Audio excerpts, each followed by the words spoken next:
apologies in advance. I'm gonna say Coachella like 50,000 times in this video, but like I kind of have to. So please don't take shots every time I say Coachella. Please don't. I don't want to kill you. I did want to give you a sneaky reminder that Coachella is actually live streamed on YouTube. So although you'll miss out on the actual Instagram aspect of Coachella, which is what I'm going to be touching on in this video, you can actually see the music, which I feel like is kind of the point of a music festival. I reckon influencers have ruined Coachella. So influencers are out here giving unrealistic expectations as to literally every part of Coachella. And not only are they giving us unrealistic expectations, yet they're repurposing the festival as work, which I kind of get it, okay? It kind of makes sense. To be honest, Instagram is literally their job. Does it provide a perspective of what Coachella actually is? Is it kind of repurposing Coachella and kind of changing the meaning of Coachella? Yes. Some of the exposing Coachella vlogs in past years as well have been really weird. One of them was literally someone complaining that they get bored when the artist they don't know play and that they've got to wait for like another artist, and then when the artist they know plays, they have fun. And like that's literally the point of a music festival. I feel as though people kind of around my age, so like Gen Z, were kind of the first people to be influenced with Coachella being more of like an Instagram festival rather than like an actual music festival. When you say Coachella, I don't think any artist pops up in your head. I feel like it's probably that Ferris wheel or that like colorful building that people can walk in and the Instagram photos that people have taken in front of them. I feel like that's kind of the main issue of influencers in regard to Coachella, in that they're depicting it inaccurately. They're depicting it as such an aesthetic event where people get dressed up in like really, really extra outfits and take like Instagram photos. Whereas obviously because the social media people are the people creating content, you don't really see that the general population or like most people are kind of there just for the music, which I get makes sense because obviously if you're going to vlog the event, you can't actually vlog the music because of copyright. You can only kind of vlog the aesthetic things and you've got to make it interesting somehow. Influencers have turned this into kind of a competition as to who can wear the most extra outfit and get the most Instagram engagement. People have even been noticing this to the point where some girl made a TikTok being like, why are influencers being so extra at Coachella? James Charles stitched this video and made a response.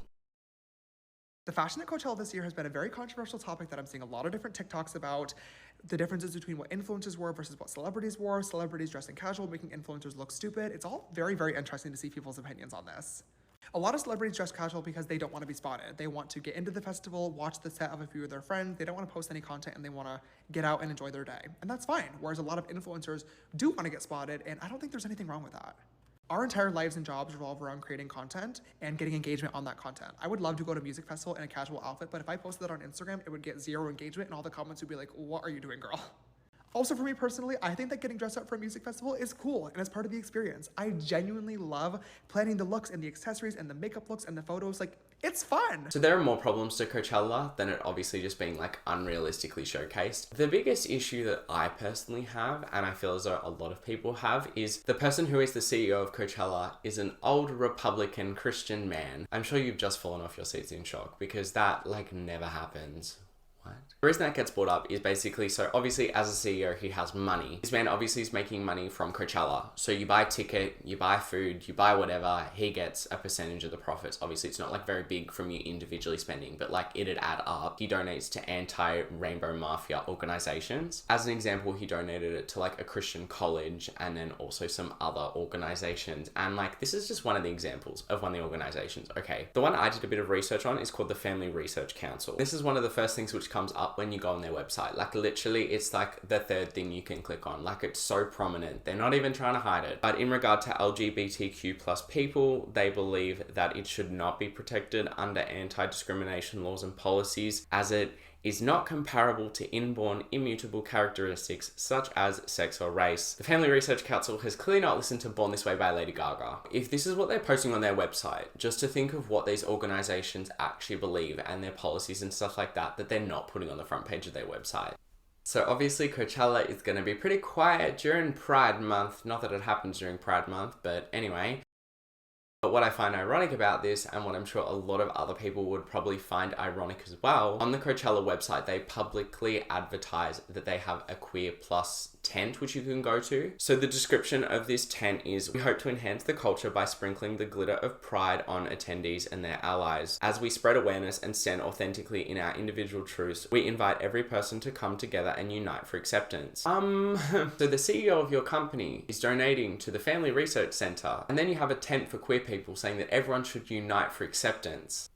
So literally queer people will come and pay money so they can go to this tent. Well, probably not so they can go to this tent. They can be like, oh my God, I'm included. When in reality, their money will be spent trying to fight against them. Coachella is also hypocritical as they have headline artists in the past and continue to do so that are part of that community. It just seems as though people aren't really taking an issue with this who you would think probably should. James Charles, Nikita Dragon, Britman Rock. Are you all okay? What are you doing? I really don't know why you would go to a festival and pay so much money and that money's going to indirectly go to someone who's going to donate to a place which is trying to take away your rights. I don't understand that obviously James Charles has been very apparent that this is his job. To go there and wear like an extra outfit, get Instagram photos, like that's a part of his job. But I feel like no Instagram engagement and like the money and the experience associated with it is worth indirectly donating to getting your rights taken away. But I mean, that's just me, I guess. So I'm sure there are lots of people who have learned about Coachella via influencers. I, for one, have, because I used to watch vlogs and I see Instagram photos of people staying in luxury Airbnbs, dressed in like Louis Vuitton, Balenciaga, Gucci, and the reality of Coachella, which no one shows. Like, majority of people are camping in their cars or like camping. There's no access to like showers. Like, it's a struggle to even probably get to a porta potty. And obviously if you're camping, I did check the weather for the weekend because Coachella weekend 1 would have just been like,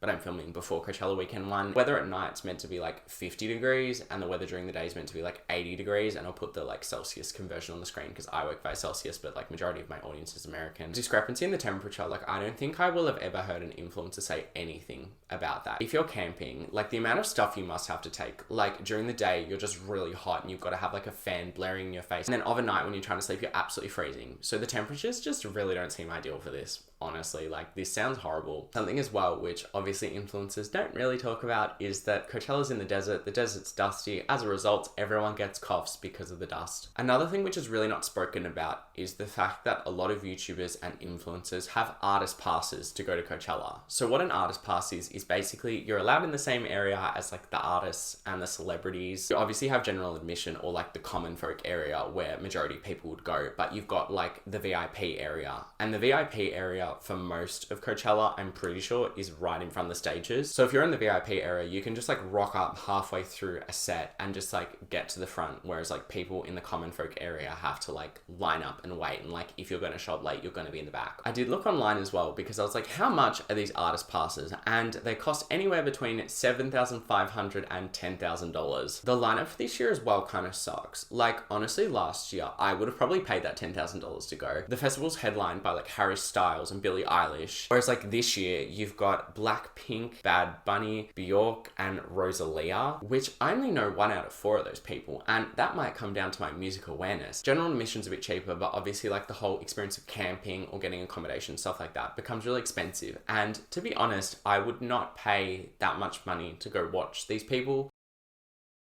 Something as well with Coachella is it has been very instrumental to YouTube culture and drama in general. Like honestly, we must never forget that Bye Sister was literally triggered by Coachella because James Charles took a sponsorship from Sugar Bear Hair in order to get an artist pass and security, which was a competing brand to Tati's brand, and that was what triggered Tati to make the video. A lot of people last year made videos about Coachella being a disaster, and in reality it wasn't actually Coachella that was a disaster, it was Revolve Fest. I don't get the concept of Revolve Fest. So Revolve is a clothing company, and what they do is they put on a festival the same weekend as Coachella. The festival is invite only, and they give influencers like deliverables where they have to do a certain amount of like story posts, Instagram posts, etc. to go. I did look up the lineup for Revolve Fest, and I will say I was pretty impressed because, not gonna lie, I was expecting some like Kevin MacLeod ass like a relevant singer to be there, but there wasn't. Like the lineup was actually pretty decent. So the drama that happened last year is pretty much they don't give you the address for Revolve Fest. They basically make you wait at a bus stop, and then the bus will come collect you and take you to Revolve Fest. Someone stuffed up because they went over capacity really early on in the day. So to cope with that, they were only allowing the people with the biggest social media presence to actually go to Revolve in the little spots that they had left. And then as far as I know, I'm pretty sure they just left everyone else to sit there at the bus stop. And that's why Coachella is a no from me.